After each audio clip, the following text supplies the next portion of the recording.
Buenas tardes para todos. Agradecemos a las personas que nos acompañan ya en este momento a través del Facebook del programa de Tecnología en Gestión Judicial y Criminalística de la Universidad Industrial de Santander, y agradezco pues la participación hoy de nuestros invitados. Ellos son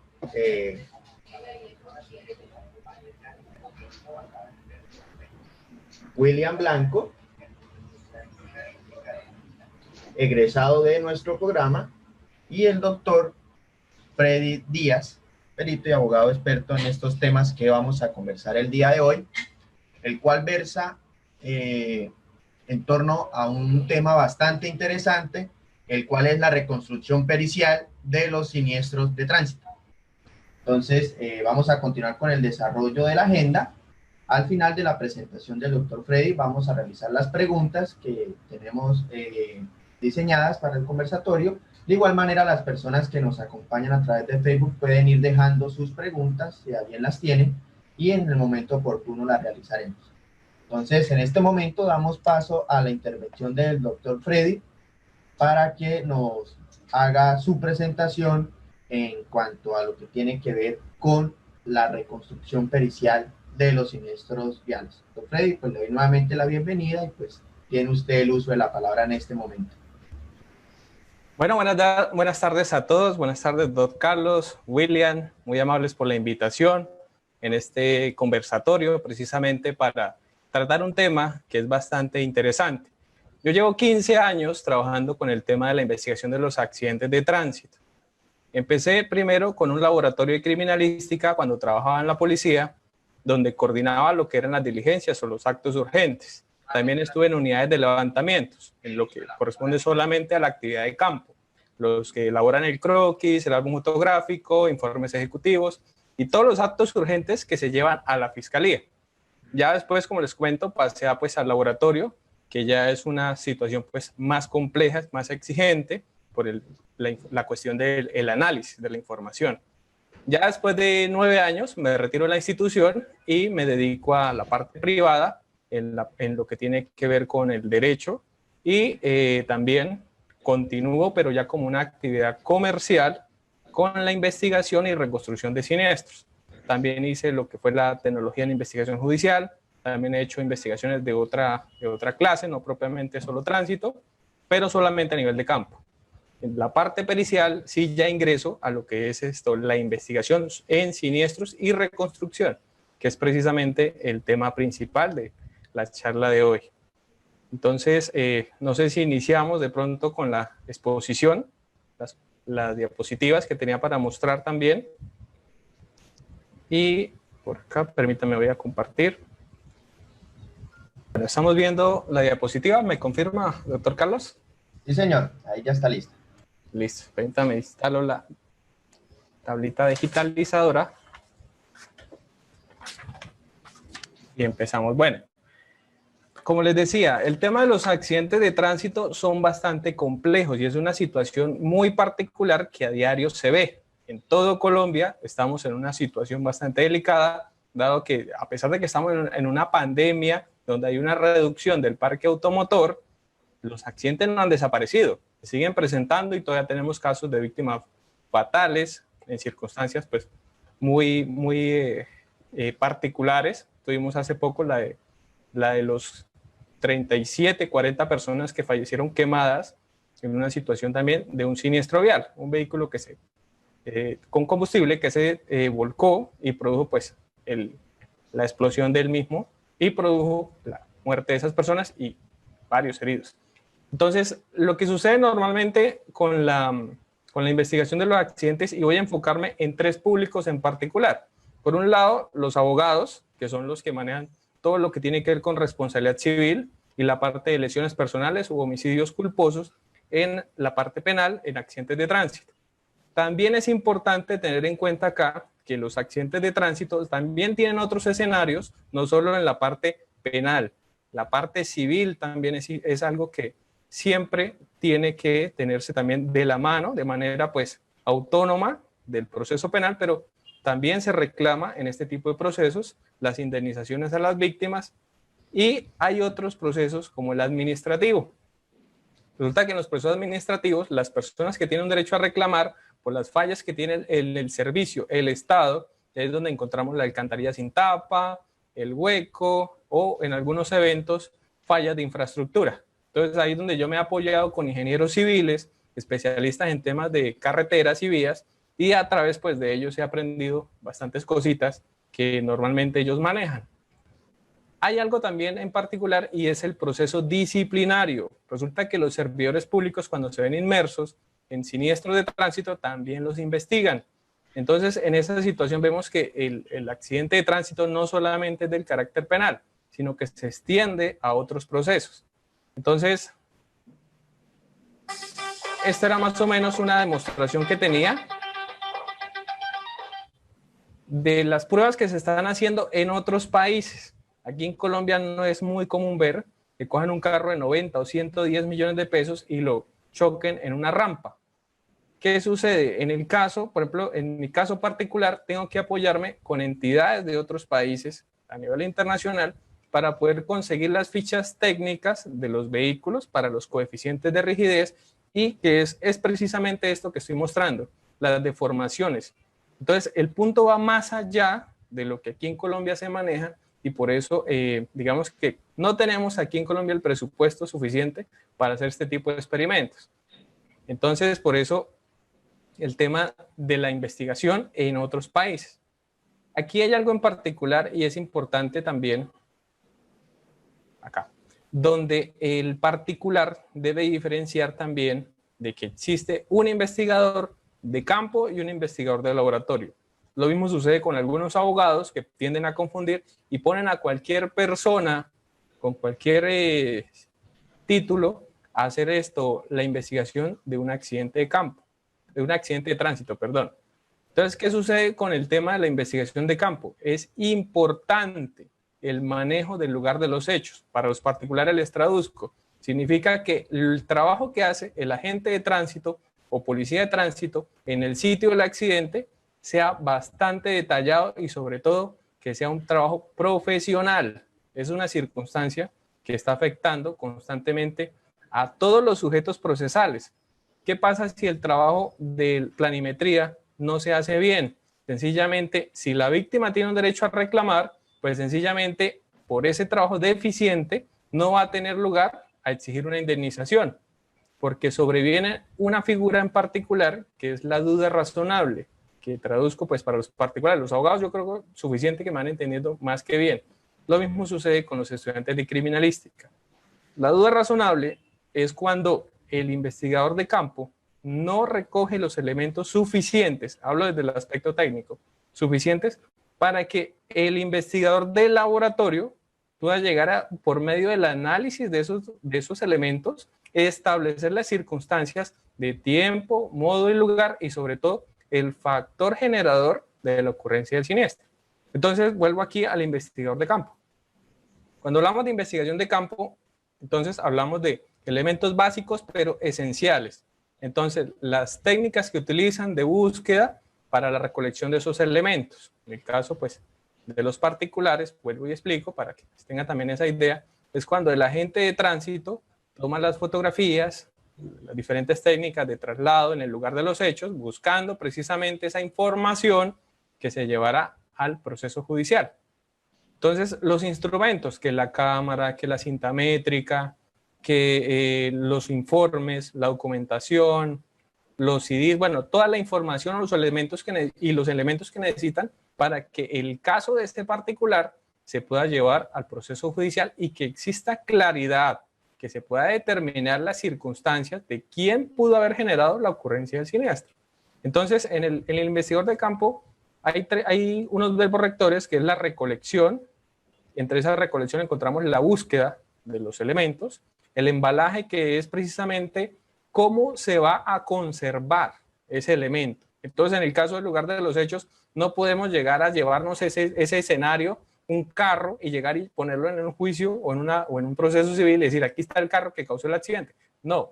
¿Cómo se hace ese método? Por medio de fotografías. Entonces, el álbum fotográfico debe ser bien detallado, bien completo, para poder determinar si con estas fotografías se puede evidenciar trayectorias de vehículos, las deformaciones que pueden llegar a determinar también la cuantía de la física, de la deformación física, es decir, la fuerza que se proyectó sobre ese vehículo para que se produciera ese daño.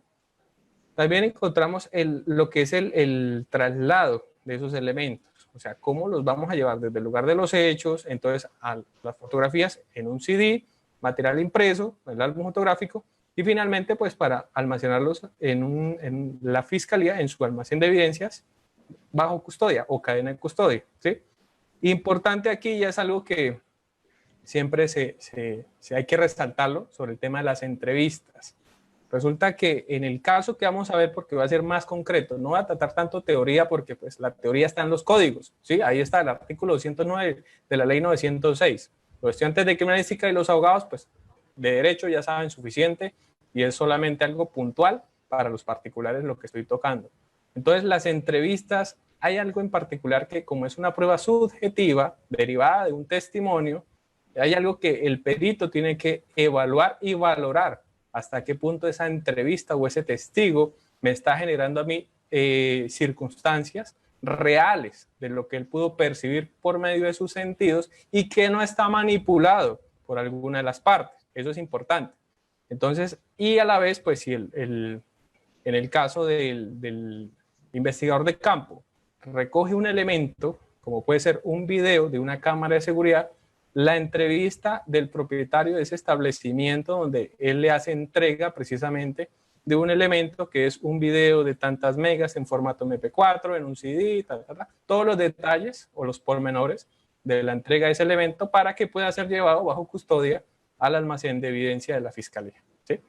Entonces, el investigador de campo es el que se encarga de recolectar esencialmente todo lo que se halla en el lugar de los hechos y que puede llevarse a juicio, o en este caso, que se pasa al laboratorio, que es el que vamos a ver a continuación, donde el perito, en el caso del investigador del laboratorio, estamos hablando de la persona que analiza, exactamente, examina esos elementos y por medio de ellos puede llegar a establecer unas conclusiones, que es lo que en la mayoría de eventos judiciales el juez se guía por medio de la prueba técnica o la prueba pericial para motivar sus fallos en cualquiera de los escenarios judiciales, que era lo que inicialmente comentábamos. Entonces, ahí resalté todos los punticos como más importantes del investigador de laboratorio. Para los estudiantes de criminalística es importante, y siempre se lo he dicho, yo tengo 5 muchachos que son los que me apoyan en la parte de campo, les he dicho, estudien, lean e investiguen, porque de ahí es donde el conocimiento que ustedes adquieren los lleva a una fase desde investigador de campo a un investigador de laboratorio. Entonces, de pronto ahí muchos dirán de ahí es donde se le cae a uno el pelo de tanto estar estudiando estos temas. Es bastante complejo porque esto requiere mucho análisis. De este resultado del informe del investigador de campo se puede determinar por medio de la sentencia judicial y sin ser invasivo con el juez, se puede determinar la responsabilidad penal, civil, disciplinaria o administrativa del procesado. Entonces, ¿qué pasa? Que ese procesado puede perder sus bienes por indemnizar a una víctima que no tenía derecho a reclamar o sencillamente puede perder también digamos que su principio de inocencia frente a un fallo judicial en el tema penal condenatorio con un registro, un antecedente o una medida privativa de libertad o cárcel, como dirían los particulares. Entonces, por eso, en el caso particular que vamos a tratar, porque quiero ser más práctico para que pues, entiendan la importancia y la relevancia que tienen esos dos roles, el investigador de campo y el investigador de laboratorio.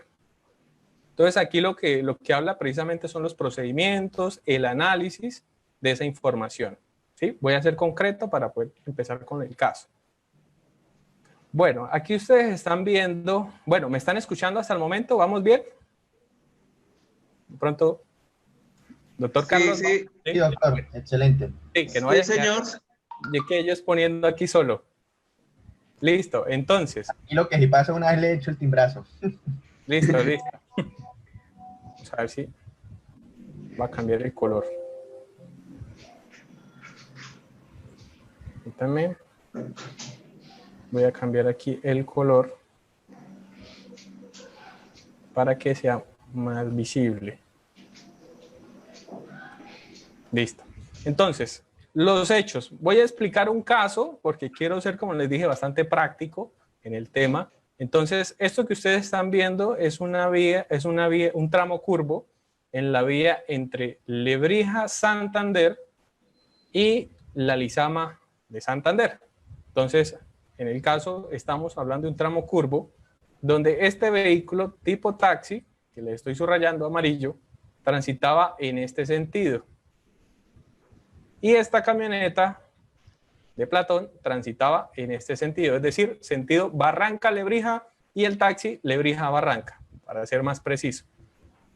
En el taxi van 4 pasajeros, 2 atrás, 1 adelante y el conductor. Bueno, el conductor no lo cuenta como pasajero, pero como ocupante. Entonces van 4 ocupantes y en este caso, en el particular, que subrayo acá, la camioneta, va el conductor solo. Entonces tenemos 5 personas en un escenario que las 5 personas vieron exactamente lo mismo, ¿sí? Entonces los 5 deben ser concretos y deben coincidir en su versión.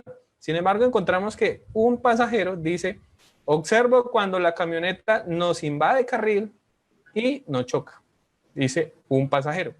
El siguiente pasajero dice: el taxi pasó la línea, textualmente, se pasó la línea adelantando otro carro y chocamos por culpa de él contra la camioneta, invadió el carril. Entonces ya tenemos como así, uno que va dentro del mismo taxi dice: la culpa es del particular, y el otro pasajero que va al lado de ella dice: la culpa fue del otro. Entonces ya empezamos como esa confrontación.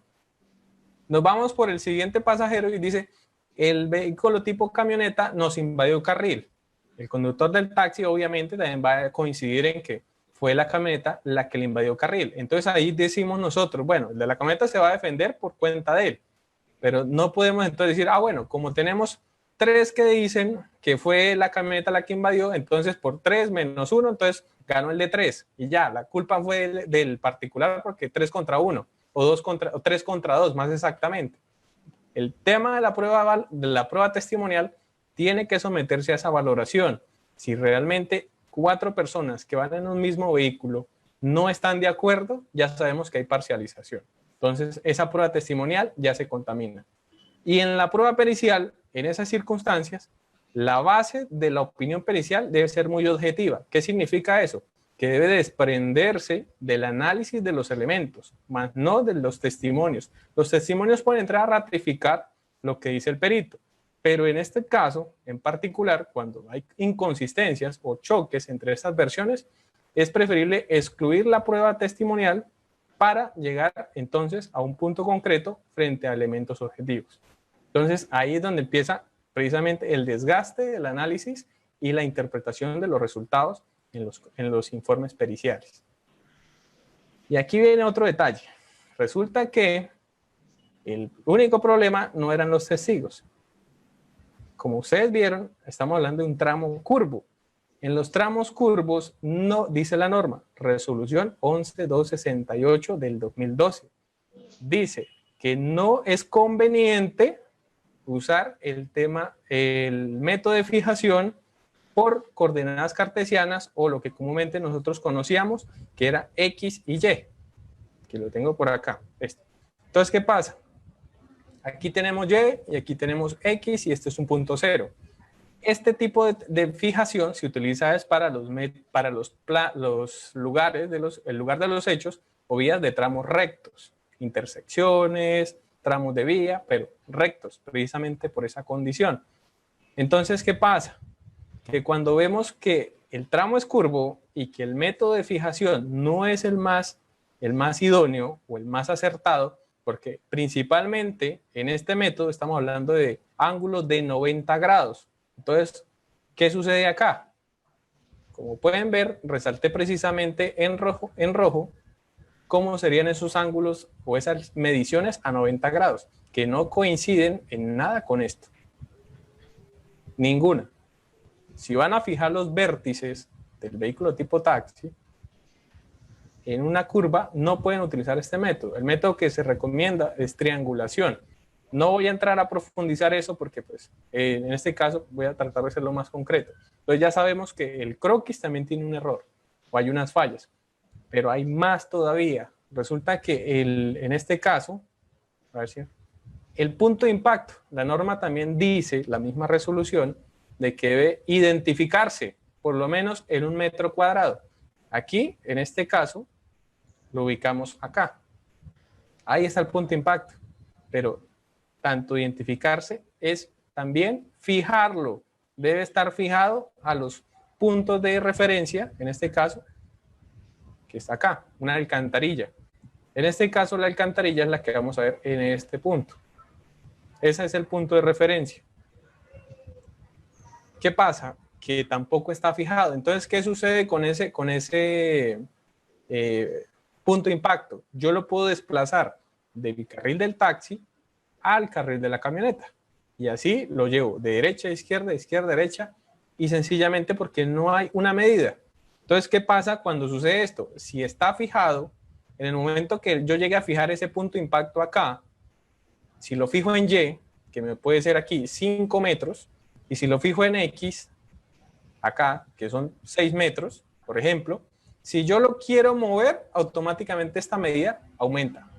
Si lo quiero bajar, perdón, por acá, si lo quiero bajar, lo quiero poner acá, reduce. Entonces, por eso el tema de la fijación del punto de impacto en lo posible, si es determinante, si se puede determinar. Entonces ya encontramos un segundo error en el croquis. Ahora vamos por un tercer error.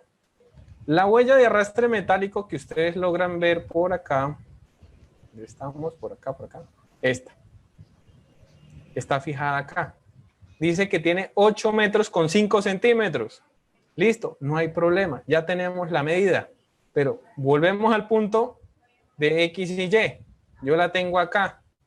Ahí está dibujada, pero no la tengo fijada, como les explicaba ahorita con el punto, ni sobre Y, ni sobre X, porque estoy hablando horizontal, ni sobre Y en vertical. Entonces, ¿qué pasa? También la puedo desplazar, igual que el punto de referencia para cualquier carril. Si quiero echarle la culpa al taxi, me la llevo para allá. Si la quiero echar la camioneta, me la llevo para otro carril.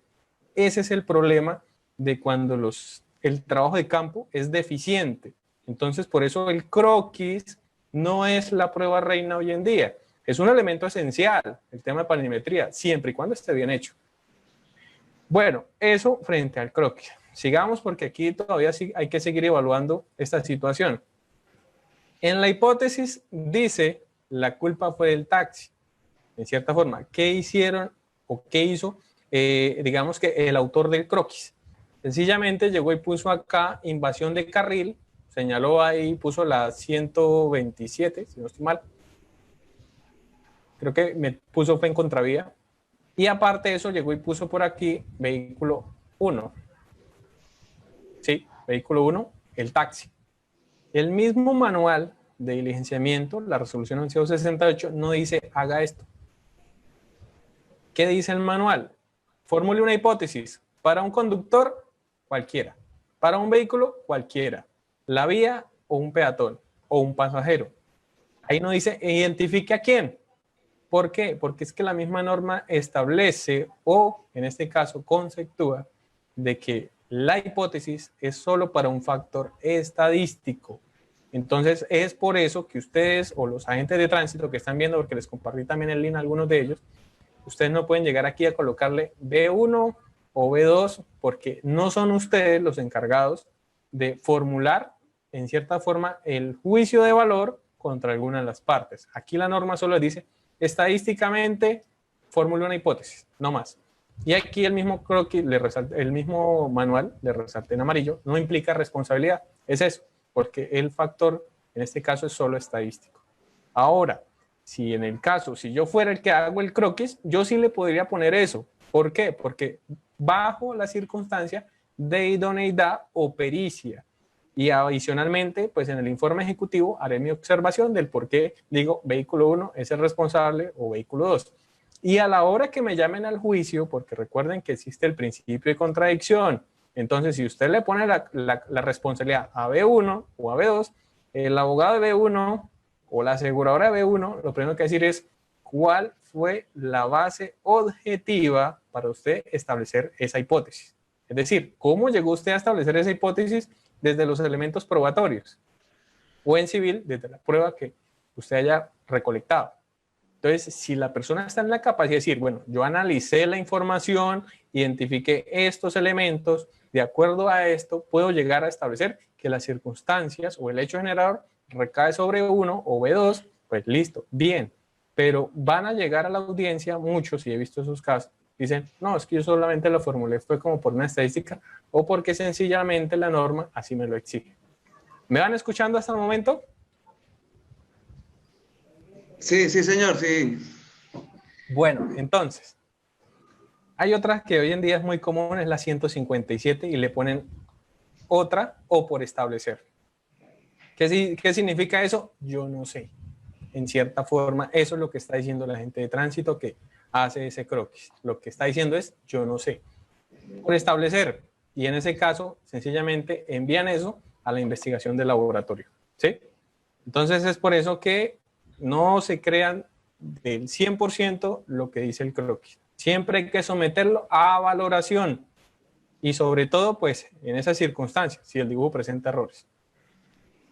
Aquí ya abordamos algo en particular, que es la prueba pericial, que en este caso presentó la entidad que apoyaba lo que decía el croquis. Pero hay algo en particular en esta prueba pericial. Resulta que la imagen que ustedes están viendo es una imagen extraída de Google Maps. Es decir, el perito no fue al lugar de los hechos.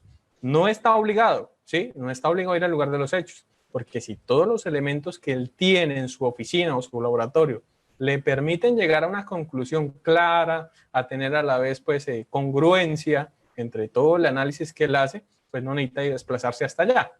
Pero si hay circunstancias que generan duda, pues en ese efecto tendrá que ir hasta el lugar de los hechos.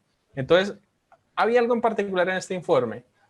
El perito establece que la responsabilidad es del vehículo tipo taxi, ya, o sea, el vehículo 1, en las 3 primeras páginas, cuando yo revisando las 3 primeras páginas, nunca me había tocado un elemento que me diga, es que basado en este elemento, las circunstancias de responsabilidad recaen sobre ese participante.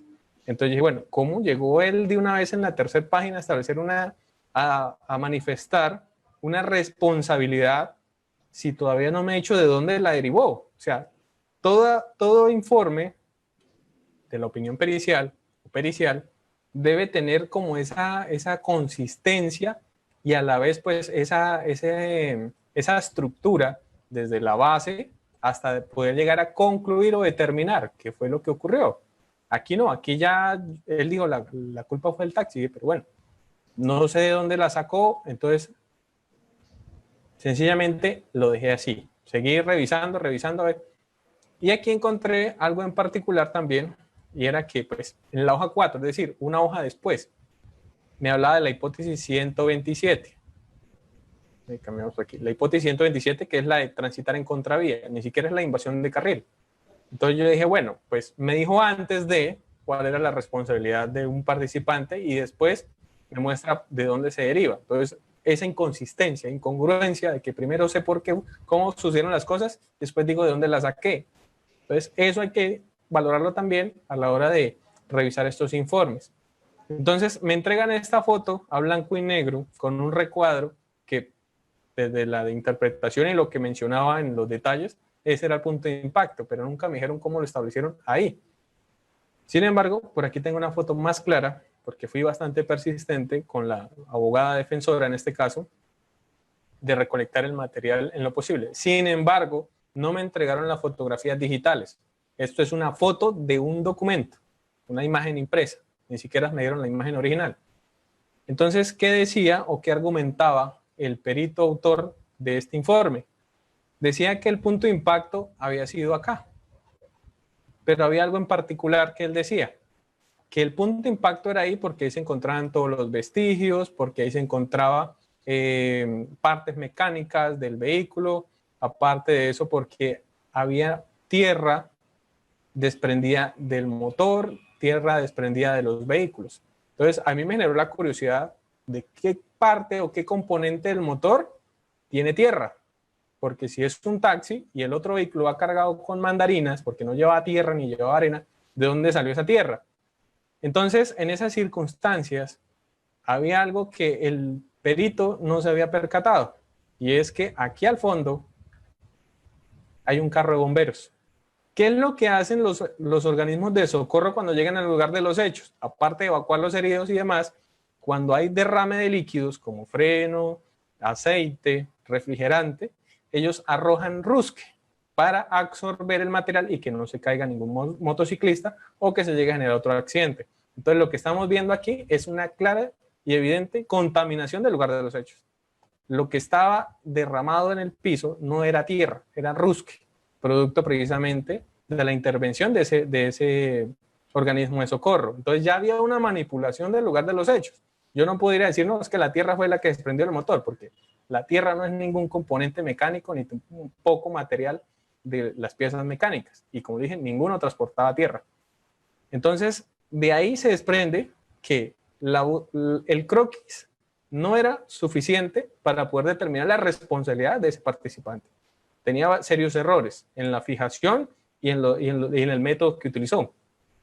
En el tema fotográfico también hubo una mala valoración del álbum fotográfico. Entonces, en esas circunstancias, la prueba pericial tenía que valerse de un documento que era el croquis y los testimonios, que como les dije, eran los únicos uno solo, y pues el testimonio del conductor de la camioneta, es decir, 2, y el croquis, la única base de la opinión pericial.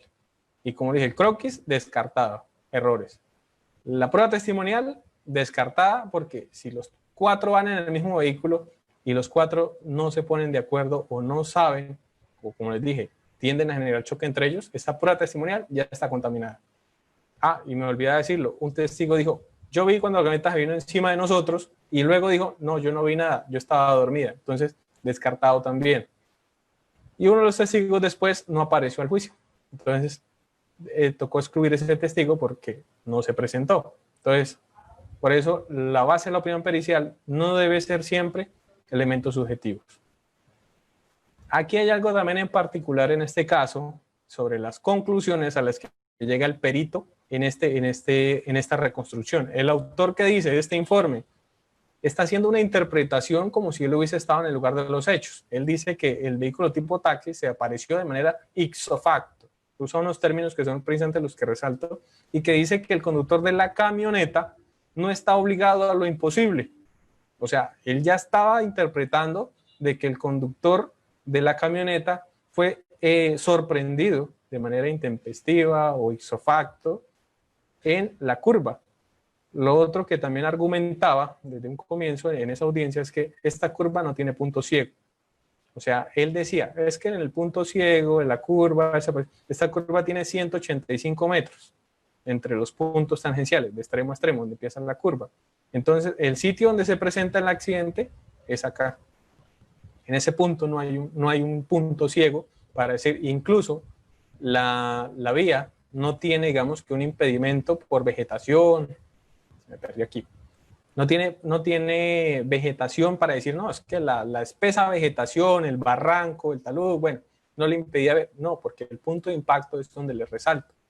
Entonces, tampoco tenía la curva o la geometría, la infraestructura, una circunstancia que pudiera llevar a que los dos participantes, en cierta forma, no percibieran y pudieran de manera anticipada evitar el riesgo. Entonces, en esas circunstancias también hay otro error ahí, porque como les dije, él no fue al lugar de los hechos, él no puede hablar de un punto ciego, como lo dijo, o de una curva de radio cerrado, porque pues, es una curva de 185 metros. Bueno, entre eso también utiliza términos como que eso es una falacia, llegar a culpar al señor de la camioneta. Entonces yo digo, bueno, el señor está parcializado, porque esas expresiones en un informe pericial no son nada técnicas y sobre todo no son acordes porque no tienen ninguna base. Y encontramos también algo en particular que dice que en este caso que la vía era para 30 kilómetros por hora. La pregunta del millón, si no fue al lugar de los hechos y estamos hablando de una vía nacional, ¿cómo estableció que eran 30 kilómetros por hora? Por más que hubiera ido por Google Maps, él no me aportó a mí dentro de ese informe una imagen donde yo viera la señal vertical SR30 que me dice 30 kilómetros por hora. Entonces tampoco tiene sustento para llegar a formular que el sector donde presenta este siniestro era de 30 kilómetros por hora. Entonces esos errores van sumando. Adicionalmente, vamos para otro error más. Cuando me dice por acá,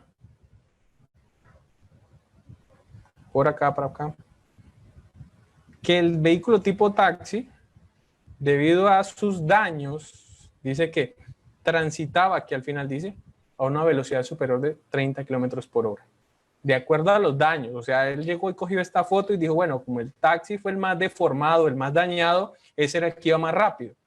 No, en este caso no se puede hacer o no se puede concluir eso, porque es que aquí no estamos viendo una colisión en una rampa, como lo vimos al comienzo, el campero que se estrella contra un yunque o contra un muro de contención, en este caso de acero. En este caso son dos elementos que se están desplazando, que se van a encontrar en un lugar, en un espacio determinado de la vía. Entonces, ¿qué sucede? Una camioneta Mazda BT50 modelo 2012 tiene algo en particular, que es un modelo clásico, es decir, es un modelo más, no es una camioneta de lujo, es un carro para trabajo. Y los que conocen ese carro saben que la densidad de sus láminas o su calibre es mucho más grueso, mucho más fuerte, tiene una rigidez mucho más fuerte. Mientras que el carro tipo taxi, el carro de uso, pues en este caso, pues público, es un carro que entre más liviano, menos consumo tiene, es decir, reducen la densidad o el calibre de las láminas. Hoy en día vemos los carros que la mayoría son solo lujo. Cualquier impacto se deforman. Entonces no podemos decir que porque es el que está más dañado, entonces la culpa fue de él, o que él era el que iba más rápido. Entonces eso es otra apreciación subjetiva por parte del perito. Y aquí, bueno, fueron 4 punticos los que yo les resalté, que fue lo mismo que les he expuesto del tema de la valoración de la prueba pericial por parte de la entidad pública y la prueba de campo o la recolección de las medidas, las fotografías, porque también fueron deficientes, solamente 3 fotos y entre esas lo que pude rescatar fue esa foto a color que me pasó la fiscalía o nos dio dentro del traslado probatorio, que ni siquiera nos facilitó el CD donde estaba esa información. Entonces, eso en general es lo que, pues, voy a dejarlo aquí. Eso es lo que en general uno entra a valorar frente a la prueba. Y como les digo, en estas circunstancias de lo que el perito puede determinar, puede llevar a inducir en error a los jueces o a los administradores de justicia. Entonces, por eso, si usted no conoce un tema, porque el perito no manejaba la parte física, no manejaba la parte de infraestructura, pues no se ponga a dar conceptos sobre algo que usted no conoce. Sencillamente limítese a lo que es su conocimiento y no llegue a abarcar temas por querer de pronto deslumbrar, decir que lleva no sé cuánto tiempo, no sé cuántos estudios, cuántos títulos, porque son muchos los que pasan por una universidad, pero son pocos los que realmente se vuelven profesionales. Entonces, eso es, pues, para concluir, no ser más extensivo, lo que es la presentación y la importancia de la recolección del elemento probatorio y el análisis de la prueba pericial.